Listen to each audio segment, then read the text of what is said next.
Welcome. Thank you very much. Glad you're here. Likewise. So, I have to say, you've kind of captivated a lot of people here at the school. Um, you're a singular kind of artist. So, first, why don't you tell me a little bit about how you got started and then what brought you to the collective? Yeah. Well, I appreciate that. It's not necessarily how I would view myself. I kind of see myself as coming in quietly in and out of my classes and trying to. Well, you do. Yeah. Yeah. And get to know people as much as I can. But I'm a pretty shy individual, actually, and the place is filled with some pretty talented people, which is For sure. Yeah. intimidating for me. But I would say, I grew up in here in New York. That's where I grew up playing music. I didn't play music for a long time. I started, I guess, in my mid-teens. I think it was because music was something that seemed very difficult and inaccessible to me as a young kid. Huh. And so, as somebody who tends to be a little bit on the anxious and introspective side, I tended to do things that I received some more instant validation for, things that came easier to me, like actually sports and academics were much easier for me than playing music. And then, It's usually the other way around. I think the story's different for everybody. You kind of find your niche, but it made more sense for me to study history and play baseball. Like that. Those are the things that worked. Yeah. And playing music, just didn't seem like it was something that I could ever possibly do. And then I think I was super fascinated by music since can remember. And I think by the time I turned in my teens and started to really get into the idea of identifying myself with a genre of music, I kind of turned into this punk rock kid when I went into ninth grade and dyed my hair and put safety pins in my ears Ouch. Yeah, that's the point. Ouch. Though. Yeah. Okay. But that was the idea at the time was this lack of identity, and music became a way to identify, to give myself a bit of a sense of where I belonged in a tribe. And so at that point I would say that there's a ratio of fear and desperation. So I was maybe 49% terrified to play music and 51% desperate enough to try. All right. There's that moment where not doing the thing you're afraid of becomes more painful than the for sure. projected fear of actually doing it. Yeah. So that's my origin story, rooted in anxiety. And so you started writing songs immediately. I know you were in some bands, but Yeah. were you always a songwriter? Did you start out just thinking you had a voice as a songwriter? Yeah, I think my definition of songwriting has changed a lot. I think that I always had the sensation of wanting to have something to say. When I think of songwriting, I think of it very differently in terms of a songwriter in a more of a narrative songwriting kind of sense, like a more traditional songwriter like Bob Dylan or Leonard Cohen, versus a songwriter for a band where there's a really deliberate arrangement for a whole group of people, and the songs have less of an identifiable character per Right. se. But I definitely, as soon as I owned a guitar, I had my primary interest was in writing my own riffs and chord progressions and stuff like that, and so right from the rip, my intention was to create original music. And tell me a little bit about why you came here to us. I came here because I had been in a studio session this past spring, in the spring of 2019, where I just got really, really humbled by the experience and my inability to communicate with other musicians and execute certain musical ideas, and execute my own ideas, and it was really painful, and it was a culminating, it was sort of like a cathartic experience of something that had been building for a long time. I had resisted approaching music from an academic or theoretical place for a long time, and because I had had some success as a younger guy, I developed some sort of some entitlement around that, and didn't feel that I necessarily had to learn certain things. It was a real, it was a bad call. It was immature. It comes right back at you when you have that. Yeah, and so I've been aware of my weaknesses to a certain degree for a long time, and I've been definitely trying to address them in certain ways.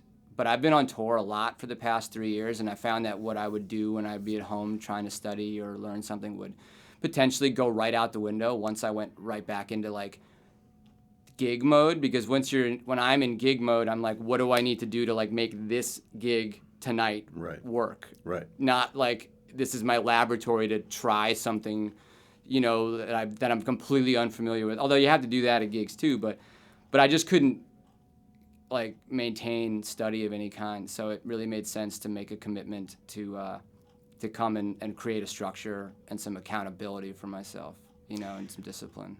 So you come in with this, I think, already well-developed kind of singular voice as an artist. And one of the things that we strive for here is to prepare all of our students to kind of go back into the world and talk about, do all the things that you're talking about, all the kind of shortcomings you said you came in with, prepare you to communicate as a musician, being equal on the bandstand, so that there's not a singer and 5 musician vibe, Yeah. In addition to preparing you, mechanically, just in terms of your techniques and stuff. But you are pretty far advanced in something that we also try and bring to the students, is that you're always trying to connect singers, especially, you're trying to connect them emotionally to the material. And not everyone comes in with a point of view like you did. They come in bright-eyed and want to be musicians, and we know that. But you already had a pretty well, maybe because you've already had so much experience before you got here, you came in with a pretty well-developed sense. And I have really come to admire your voice, not just your physical voice, your singing voice, because we've worked on that together. Indeed. But no, just your artistic voice, your point of view. Thank you very much. So what can you tell me about maybe where that comes from? Finding an artistic voice, I remember there's a lot of ways that people have described that. I read something where Bruce Springsteen talked about the ability to like inhabit a character, and I think there's a crossover between like, some sort of like almost method acting, obviously, with that. But the way that, someone like Bruce Springsteen could sing songs about like a factory worker and make them very believable, even though he himself maybe wasn't a factory worker. Yeah. But there's there's a point where like you learn how to like,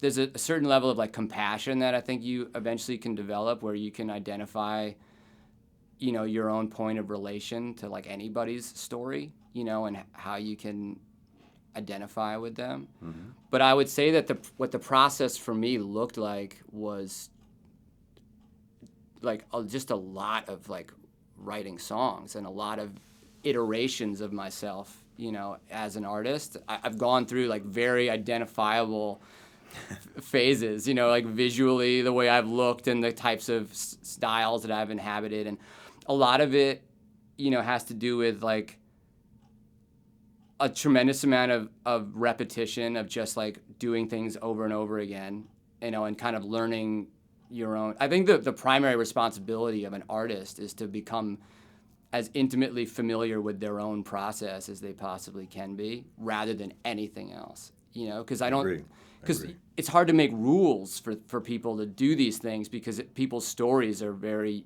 unique, and they're the product of their environments too. Absolutely. So it's definitely the responsibility of each individual to figure out, how they work and what produces something that's like authentic. The ability, humility, the willingness to take feedback, constructive criticism from like the right sources. Mm-hmm. The ability to be honest with yourself about yourself.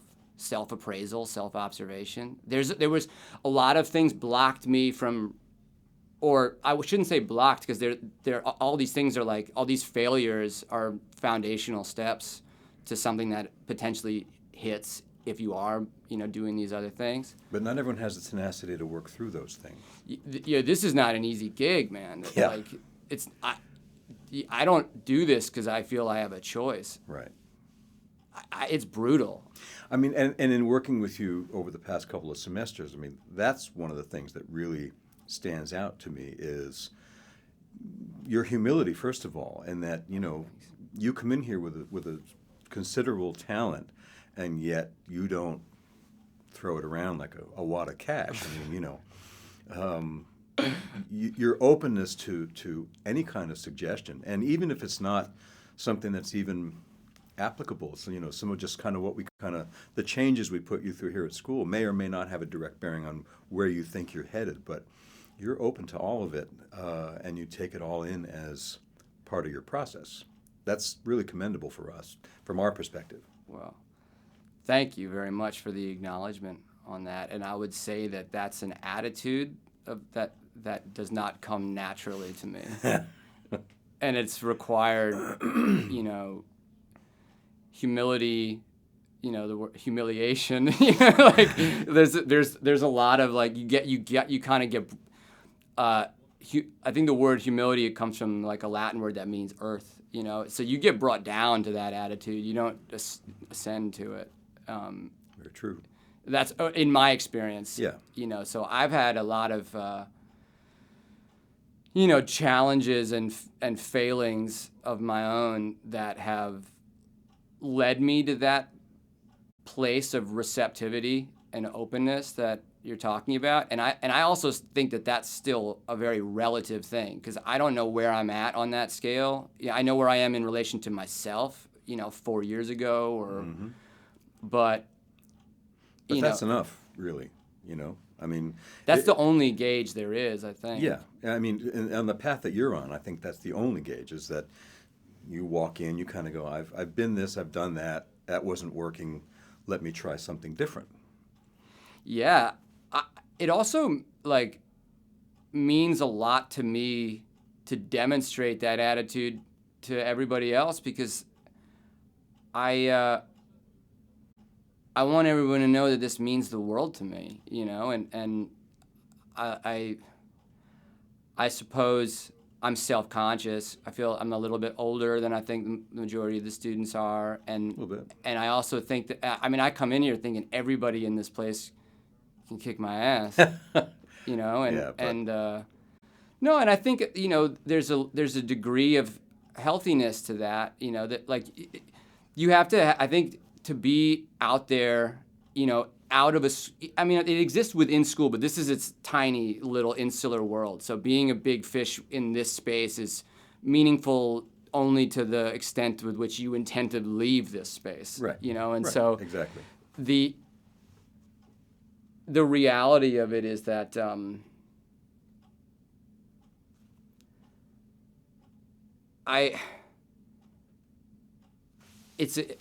what am I trying to say? That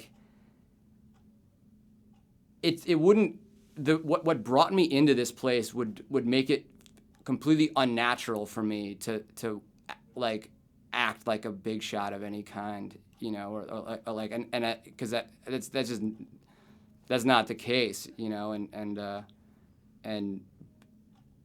I feel like I'm at a point where I'm here because I really want to learn these things, and so my intention is as I would say I'm as earnest as I could possibly be. I couldn't agree more. Just having having had you for a couple of semesters, I think that's the most evident quality about you is, the sincerity with which you approach everything you're doing here, and all the things you're talking about. You're talking about humility. You're talking about gratitude. Everything you've mentioned so far about your path as an artist they're all spiritual values. Yeah. You're not talking about, how fast your fingers have gotten on the guitar or how much we've increased your range as a vocalist. That hasn't entered our conversation yet. And yet I know you work on those things here, but that's not your focus. And I think, that's kind of what defines an artist in the end is not the technical ability, but how much they can connect. And everything you're talking about is everything that I hear coming out of your music. I don't hear any flash. I don't hear any superficial lack of substance. I mean, everything I hear is exactly what you're talking about right now.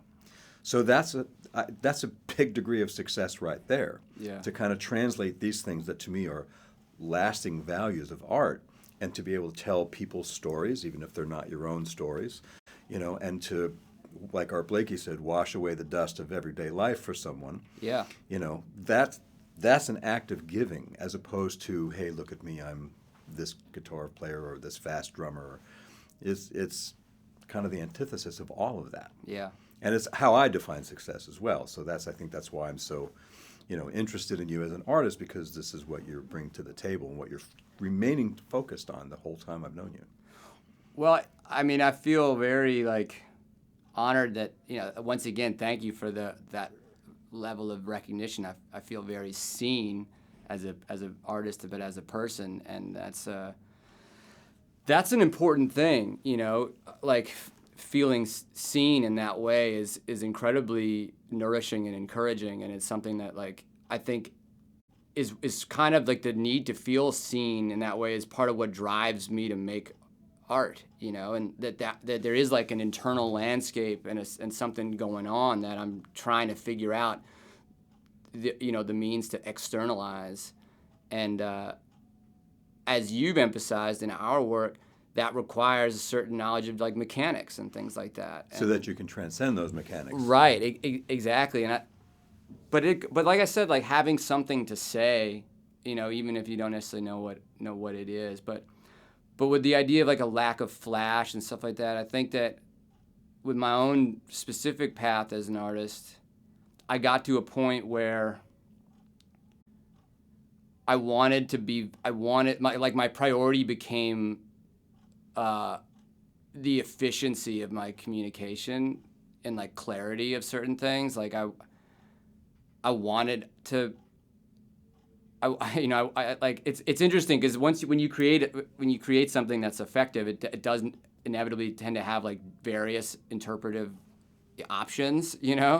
Like that song Lucy that we've worked on, and people tend to have there's two big sides that are drawn as far as what that song means, which I love.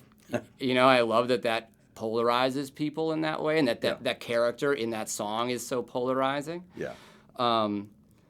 But the language had to be, all the fat has to be trimmed. There's an economy that I wanted to develop as a lyricist and as a songwriter, and I guess with melodic sensibility and having a sense of the economy of it and the egolessness that it requires to execute that, the kill your darlings aspect of it, and which are all things that I've started to love, as tools for myself as an artist, because it makes the job easier when you can.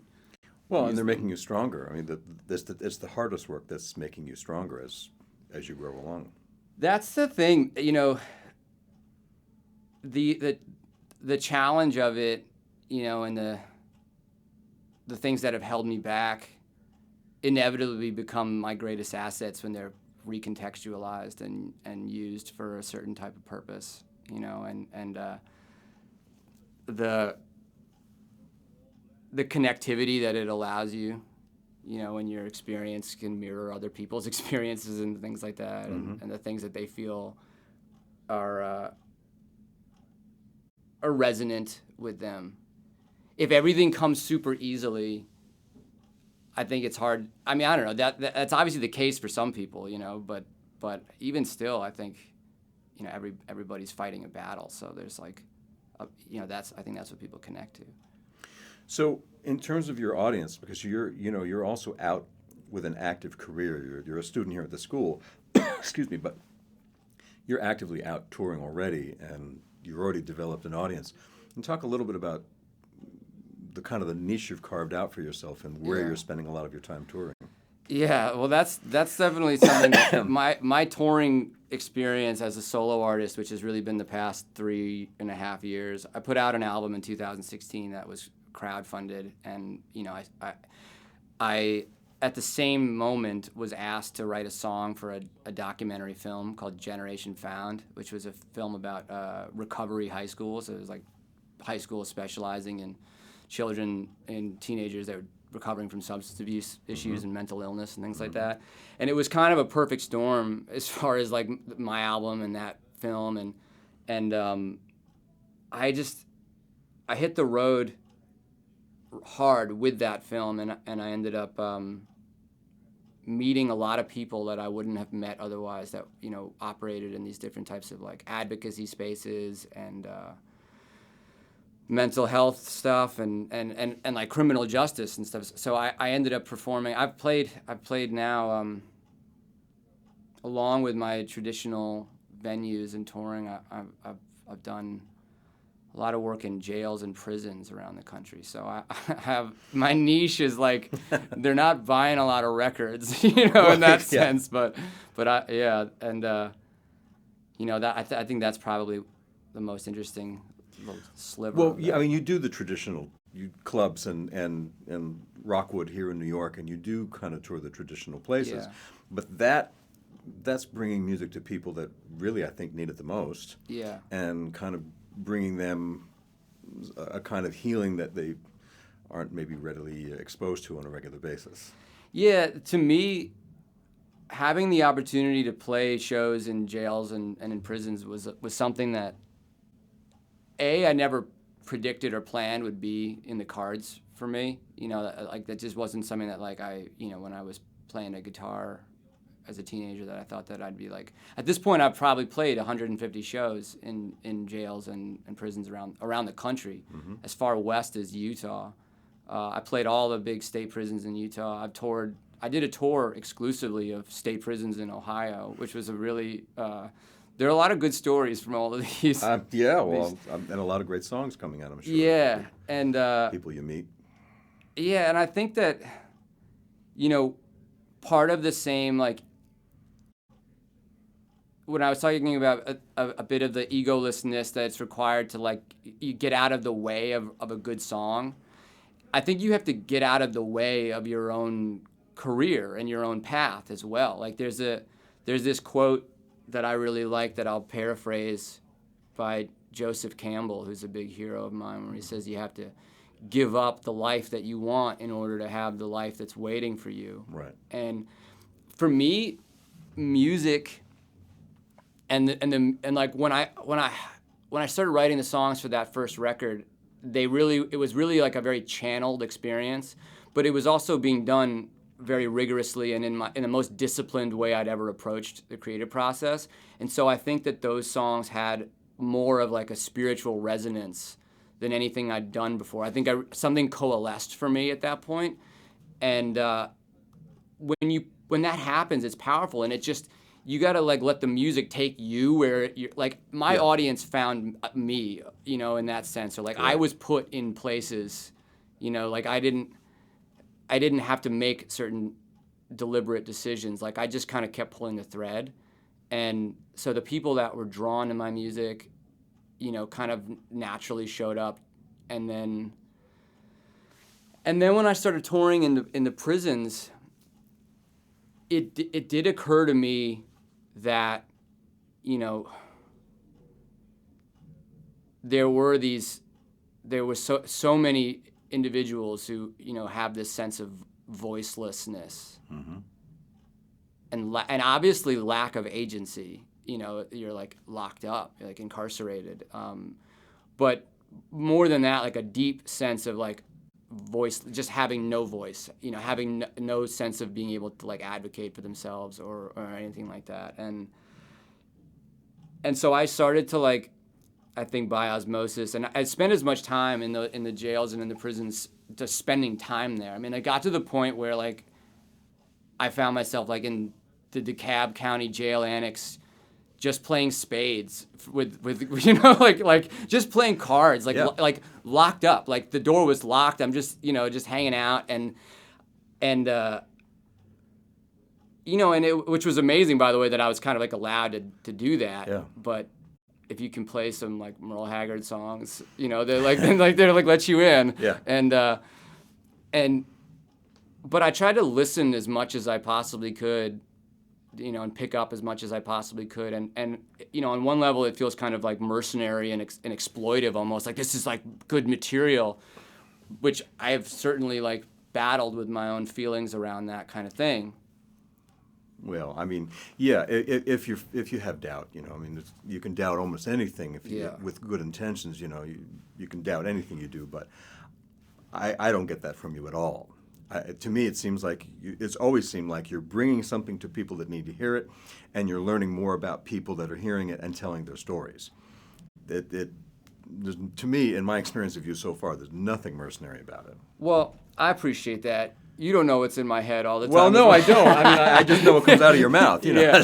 No. But it's certainly from the feeling I get, I wouldn't have guessed that. No, I appreciate that very much, and I appreciate your.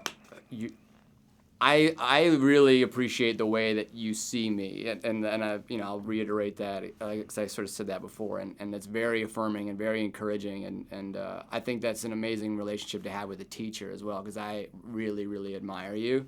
Well, but that's all we can do as teachers. I learned. Maybe I told you this story. I learned from someone who was. I've had tough, difficult taskmaster teachers, but I've also had. Probably the biggest influence was someone who was very understanding and compassionate, just like all the things you're talking about. When I was, not to divert the story, but it's worth telling, I think, when I was about 15, I was one of his best students. I had really fast hands, and he would have all his other students would come in, and I'd be packing up to leave, and they'd go, no, sit down and watch this, and have this young kid, playing these blazing single-stroke rolls, and the guys would go, "Whoa, well, that's amazing." And one day he said, I was having trouble reading. I wasn't a good reader at the time, and he said, "Wow, this is really a drag, man." And I said, "What do you mean?" And he said, "Well, you can't read." And I said, "Yeah, I know. I'm going to work on it." And he goes, "No." He goes, "It's a drag that I'd have to let you go because of it, because I can't have you out there, telling people you study with me and not be able to read." And he'd always been so affirming and so, That's compassionate. Heavy. And I thought, wow, he's really going to let me go because of this. And it really made me work harder. If he had yelled at me or screamed at me or said, "No, you're not getting this," tried to make me feel bad about it, it wouldn't have had any impact. But the fact that he'd been so much the opposite, that when he said that, it really meant a lot. And I really listened to it because it was something I really needed to work on. Wow.